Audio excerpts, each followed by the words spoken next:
ಇಲ್ಲೂ ಮಾತಾಡಿ ನೀವೊಬ್ರೆ ಅವತ್ತಿಂದ ಇವತ್ತವರೆಗೂ ಹೆಸರು ಆಯ್ತು ಹಿಂಗ ಆಗೋಗಿದೆ. ಆ ಹುಡುಗಿ ಪಾಪ ಒಳ್ಳೆ ನಟಿ, ಕೊಡೋಣ ಯಾವ್ದಾದ್ರು ಒಂದ್ ಪ್ರಾಜೆಕ್ಟ್ ಕೊಡ್ಬೋದಿತ್ತಲ್ಲ, ಆಂಕರಿಂಗ್ ಕೊಡ್ಬೋದಿತ್ತಲ್ಲ ಯಾವ್ದ್ರಲ್ಲಾದ್ರು. ಇದ್ರಲ್ಲಿ ಮೋಸ ಮಾಡಿದಿರ ತಾನೆ, ಮೋಸ ಮಾಡಿ ಮರ್ಯಾದಿನ ಒಂದಷ್ಟು 3 ಕಾಸು ಮಾಡಿಟ್ಟಿದಿರ. ಇನ್ನೂ ಕೂಡ ನನಗೆ ಎಲ್ಲಾರು ನೆಗೆಟಿವ್ ಕಮೆಂಟ್ ಮಾಡೋ ತರ ಮಾಡಿಟ್ಟಿದ್ದೀರಾ ನಿಮ್ ಟೀಮ್ ಅವರು. ನಾನು ಟೀಮ್ ಅವ್ರಿಗೆ ಕೇಳ್ಕೊತಿರೋದು, ನಿಮ್ ಮೇಲೆ ನನ್ಗೆ ಯಾವ್ದೇ ರೀತಿಯ ದ್ವೇಷ ಇಲ್ಲ. And everything is planned by Viacom 18 ಅಥವಾ ಯಾವ್ದು ಎಂಡಮಾಲ್ ಇದೆ. I am asking them, if you're using an artist for your negative TRP and if they are facing toxicity and negativity in comment section by the people, you can give something or the other alva. ಅಲ್ವಾ ಕುಸುಮ? ಇವಾಗ ನಾನು ನಿಮ್ಗೆ ಒಂದ್ ವಿಷಯದಲ್ಲಿ ಬೇಜಾರು ಮಾಡಿದ್ರೆ next ಖುಷಿ ಪಡಿಸ್ಬೇಕು ತಾನೆ ಇನ್ನೊಂದು ವಿಷಯದಲ್ಲಿ. ಬಿಟ್ರೆ ಸುಮ್ನೆ ಅದಾಗೆ ಯಾರು ಏನಂದ್ರೆ ನಾವು ಬಿಟ್ಟಿದೀವಿ ಹಂಗಿದ್ರೆ. ನನಗೆ ಇವಾಗ ಏನ್ ಅನ್ಸ್ತಿದೆ ಅಂದ್ರೆ ಹೋಗ್ದಿರೋದು ತುಂಬಾ ಒಳ್ಳೇದಾಯ್ತು ಅಂತ. ಯಾಕೆ ಅಂತಂದ್ರೆ ಪೊಪೆಟ್ ಆಗ್ಬಿಡ್ತಾ ಇದ್ವಿ ನಾವು. ಹೆಂಗ್ ಪೊಪೆಟ್ ಆಗ್ತಿದ್ವಿ ಅಂದ್ರೆ ಫುಲ್ ಲೈಫ್ ಪೂರ್ತಿ ಡ್ಯಾಮೇಜ್ ಇರುತ್ತೆ. ಯಾಕಂತಂದ್ರೆ ನಮ್ನ ಹೆಂಗ್ ತೋರ್ಸ್ಬೇಕು ಅನ್ನೋದು ಅವ್ರಿಗೆ ಗೊತ್ತು. ಖಂಡಿತವಾಗ್ಲೂ ಬಿಗ್ ಬಾಸ್ ಸ್ಕ್ರಿಪ್ಟೆಡ್ ಅಲ್ಲ. ಅಂದ್ರೆ ಈ ಬಿಗ್ ಬಾಸ್ ಅನ್ನೋದು ವ್ಯಕ್ತಿತ್ವವನ್ನ ತೋರ್ಸೋದಕ್ಕೆ ಇರುವಂತಹ ವೇದಿಕೆನ ಅಥವಾ ವ್ಯಕ್ತಿತ್ವನ ಪಡಕ್ ಇಡುವಂತಹ ವೇದಿಕೆನ? ಏನು ಅಲ್ಲ, TRPಗೋಸ್ಕರ ಇರೋ ಒಂದು ಶೋ ಅಷ್ಟೇ.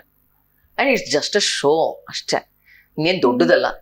ಇಲ್ಲಿ ಹೆಂಗಾಗೋಗಿದೆ ಜನಕ್ಕೆ ಅಂತಂದ್ರೆ, ಬಿಗ್ ಬಾಸ್ ಹೋಗ್ಲಿಲ್ಲ ಅಂದ್ರೆ ಅವ್ರು ಯಾರು ಮನುಷ್ಯರೇ ಅಲ್ಲ ಅನ್ನೋ ತರ ಜನ ಬಿಹೇವ್ ಮಾಡ್ತಾರೆ. ದೇವಸ್ಥಾನ ಕಟ್ಸೋದೊಂದು ಬಾಕಿ, ಕಟ್ಸಿ, ನಂಗೆ ಏನೂ ಬೇಜಾರಿಲ್ಲ. ಎಲ್ಲರೂ ಕಟ್ಸಿ. ಆ 3 ರೂಪಾಯಿ ಖರ್ಚು ಮಾಡ್ತಿರಲ್ಲ ಮೆಸೇಜ್ ಮಾಡಕ್ಕೆ, ಅದೇ 3 ರೂಪಾಯಿನ ನೀವು ಯಾರಾದ್ರೂ ಕೊಡಿ ಅಂದ್ರೆ ಕೊಡ್ತೀರಾ? ಇಲ್ಲ, ಕೊಡಲ್ಲ. ಆ ವೋಟಿಂಗ್ ಮಾತ್ರ ಖರ್ಚು ಮಾಡ್ತೀರಾ 3 ರೂಪಾಯಿ. ಹೋಗ್ಲಿ, ಆ 3 ರೂಪಾಯಿ ಎಲ್ಲಿ ಹೋಗುತ್ತೆ ಅಂತ ಗೊತ್ತಾ? ಅದು ಗೊತ್ತಿಲ್ಲ ನಿಮ್ಗೆ. ಈ ರಿಯಾಲಿಟಿ ಶೋಗಳಿಗೆ ತಗೊಳ್ಳುವಂತಹ ಪರ್ಸನ್ಸ್ ಕಂಟೆಸ್ಟೆಂಟ್ಸ್ ತುಂಬಾ ಒಳ್ಳೆ ಸಾಧನೆ ಮಾಡ್ಕೊಂಡು ಒಳ್ಳೆ ಸ್ಪರ್ಧೆಯಲ್ಲಿ ಇರುವಂತವ್ರು ಅಲ್ಲಿ ಉಳ್ಕೊಂಡಿರೋದು, ಅಂತಿಮ ಇದಕ್ಕೆ ಬಂದಿರೋದು ಕಮ್ಮಿ, ಬೆರಳೆಣಿಕೆ. ಏನ್ ಮಾಡ್ತಾರೆ ಅಂದ್ರೆ ದೊಡ್ಡ ಸಾಧನೆ ಮಾಡಿರೋರ್ನ ಸೆಲೆಕ್ಟ್ ಮಾಡಿರ್ತಾರೆ ಎಷ್ಟೊಂದು ಸೀಸನ್ ಅಲ್ಲಿ. ಎಕ್ಸಾಕ್ಟ್ಲಿ ಸೀಸನ್ 1 ಸೃಜನ್ ಲೋಕೇಶ್ ಅವ್ರ ಇದ್ದಂತ ಸೀಸನ್ ಆಗಿರ್ಬೋದು, ಅರುಣ್ ಸಾಗರ್, ವಿಜಯ ರಾಘವೇಂದ್ರ ಅವ್ರ ಇದ್ದಿದ್ದ ಸೀಸನ್ ಎಲ್ಲ it was so pleasant to watch. ಈಗಲೂ ನೀವು ಹಳೆ ವಿಡಿಯೋ ಕ್ಲಿಪ್ಪಿಂಗ್ಸ್ ನೋಡಿದಾಗ there was no so much drama or negative ಇದು. ಅಷ್ಟು ಜನ ಎಕ್ಸ್ಪೆಕ್ಟ್ ಮಾಡ್ತಿರಲಿಲ್ಲ. ಇವನ್ ಸಿಂಗರ್ ಇಂದ ಒಬ್ರು ಬರ್ತಾ ಇದ್ರು, ಸಿಂಗಿಂಗ್ ಸಿಗ್ತಾ ಇತ್ತು ನಮ್ಗೆ, ಸ್ಕಿಟ್ ಕಾಮಿಡಿ ಸ್ಕಿಟ್ ಗಳನ್ನ ಮಾಡ್ತಾ ಇದ್ರು. ಎಷ್ಟು ಚೆನ್ನಾಗಿತ್ತು ಹಳೆ season. Arun Sagar was given such a beautiful content. Exactly ಅವರೆಲ್ಲ ಎಷ್ಟು ಚೆನ್ನಾಗಿ ಕಂಟೆಂಟ್ ಕೊಡ್ತಾರೆ. ದಿನಾ ಜಗಳ ಆದ್ರೆ ಹೆಂಗಿರುತ್ತದು?